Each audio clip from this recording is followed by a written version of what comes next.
Guru Brahma, Guru Vishnu, Guru Devo Maheshwara, Guru Sakshat Para Brahma, Tasmahe Sri Gurave Namaha. All the distinguished guests from the dais, ladies and gentlemen, loving children. I am very happy, pleased and delighted to be here today on the occasion of the celebration of Swami Vivekananda's birthday. He was born on 12th January 1863. This day is celebrated as Rashtriya Yuva Day. Swami Vivekananda loved youngsters very much because he knew that they are the future of our country, the future generation of our country, and the future is in their hands. He always tried to encourage them, inspire them, enlighten them, motivate them, because he knew that they should be, if they are virtuous and righteous in every respect, then only the country can prosper. The country's future will be very, very good, excellent, and country will have all the progress.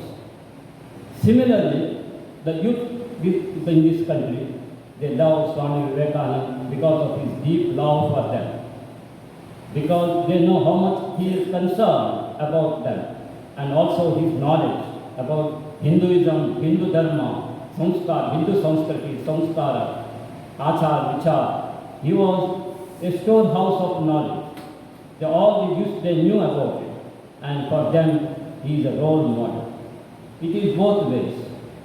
Swami Vivekananda always gave importance to communication skills. Whatever your goals will be in life, your success to a very great extent depends upon your ability to communicate. If you are a very good communicator, forceful communicator, powerful communicator, effective communicator, meaningful communicator, you can win the war. The whole world will be at your feet.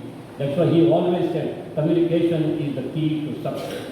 He was a powerful orator, eloquent orator. He had the oratory in his fingertips. With his oratory, he used to deliver lectures. People were spellbound, dumbstruck, wonderstruck to hear him. He had such power of oratory.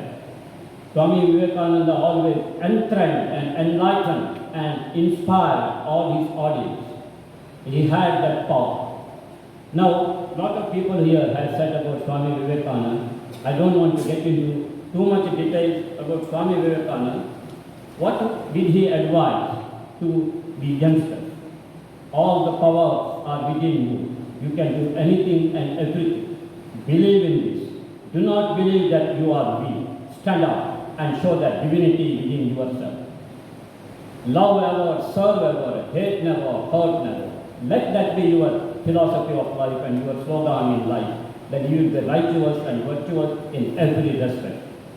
This world belongs to the heroes. The earth is enjoyed by heroes.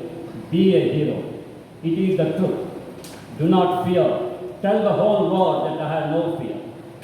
Fear is death. Fear is hell. Fear is unrighteousness. Fear is wrong life.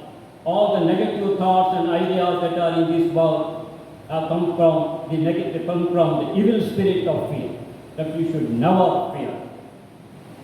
Love makes everything possible. Love is the superpower. That is the love for this power has no parallel. It is unmatched, incomparable, and unparalleled. So the power of love can do anything. There is nothing in this world which we cannot do with the power of love. This world. Then also, he said, anything that weakens you spiritually, ethically, intellectually, reject this as poison. If you have, and also he said another thing for everybody, if you have anything more than your requirement, reject it as poison. Everybody has to go, each one of you has to go home and see how much poison you have. If you have anything more than your requirement in life.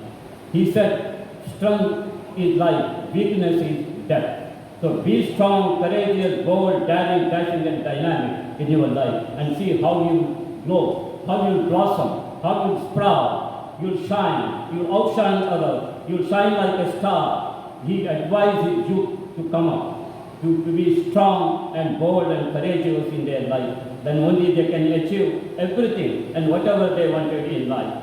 He said, don't be afraid. The moment you have fear, then your downfall starts. Then you should never fear, because you will be nobody if you fear. Be strong always. Arise, awake, and stop not till the goal is reached. He told it everything to all the youngsters. Now, Swami Vivekananda, in 1882, one of his lecturers was giving a lecture on William Wordsworth's The Excursion. The third trance came in that. He was not able to explain that properly. The students were not satisfied. At the end, he said, there is one person here in Dakshineshwar, Sri Ramakrishna Paramahamsa. You people go and see him and ask what is the trance, Samadhi. Swami Vivekananda heard this. He was very much interested to see Ramakrishna Paramahamsa. So he goes to Dakshineshwar. Ramakrishna Paramahamsa was waiting for him. He tells him how long it took, how much time it took to see me. I have been waiting for you for a long time. He shed tears. And he asked him to sing one song, bhajan. And Swami Vivekananda started singing such a melodious song. He had a wonderful voice. When he was hearing the song, he went in trance. And Swami Vivekananda should see actually the trance, the samadhi. At the end, after the samadhi, but when he was in a normal state, Swami Vivekananda asked him, have you seen God? It was Swami Vivekananda's biggest problem. He saw several saints, sages. Everybody he asked the same question, have you seen God? But nobody could give him a proper answer. So he asked Ramakrishna Paramahamsa, have you seen God? He said, yes, I have not only seen God, I have talked to the God. He was spellbound, speechless, Swami Vivekananda. How could you do it? He asked him. Satya, dharma, nyaya, niti, nishtaya, antarika, parishuddhate, niswarthate, bhavane irbeku nammali. ನಾವು ಒಳ್ಳೆಯವರಾಗಬೇಕು, ಮನಸ್ಸು ನಿರ್ಮಲವಾಗಬೇಕು, ಹೃದಯವು ನಿರ್ಮಲವಾಗಬೇಕು. When he said you should have infinite, unflinching, implicit, firm, strong, unbreakable, unshakable faith in God, and you should not expect anything in return for your prayer, you can definitely see God. And I have talked to him, I have seen him. If you pray for anything, in exchange of your prayer, it is not true love, it becomes a business venture. It is not, it will be a business venture, it will be a deal, it is not a fee. So you should, you ಅಂತರಾತ್ಮನಿಂದ ನೀವು ದೇವರನ್ನು ಪ್ರಾರ್ಥಿಸಬೇಕು, ಯಾಕೆ ದೇವರು ನಿಮಗೆ ಕಾಣುತ್ತಿಲ್ಲ? He was convinced. Swami Vivekananda he was so happy and delighted by meeting Ramakrishna Paramahamsa. In 1884, he loses his father. He was in deep trouble, and he was finding it difficult even to make both ends meet.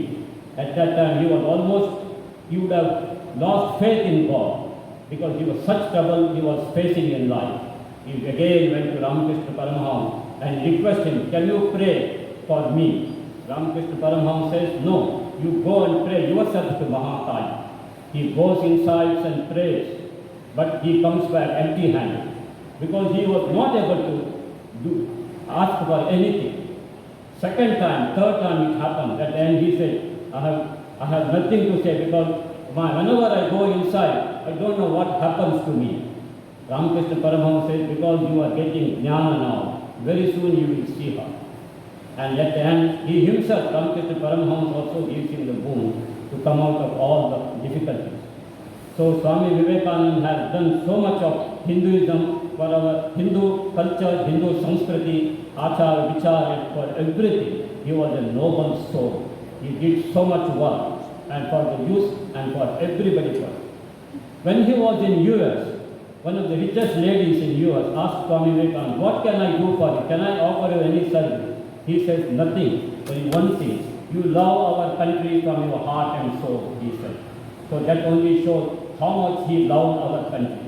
Somebody came to Rabindranath Tagore and asked him to tell him about our India's details about Hinduism. He says, I have nothing to say, you just read what Swami Vivekananda has written, that's enough. So much he was an authority on Hinduism and Hindu culture, Hindu dharma and everything. Swami Vivekananda did so much for our country. We are ever grateful and thankful to him. Let us follow the path that he has shown to us and tread the path and bring name, fame and glory to our country. Then only we will be prosperous and we will be happy. I am very thankful and grateful to Srinivas Pai for having given me an opportunity to be here and address you. I thank you from the depth of my heart for giving me a patient hearing. Long live this Jnana Mandir. God bless this Jnana Mandir.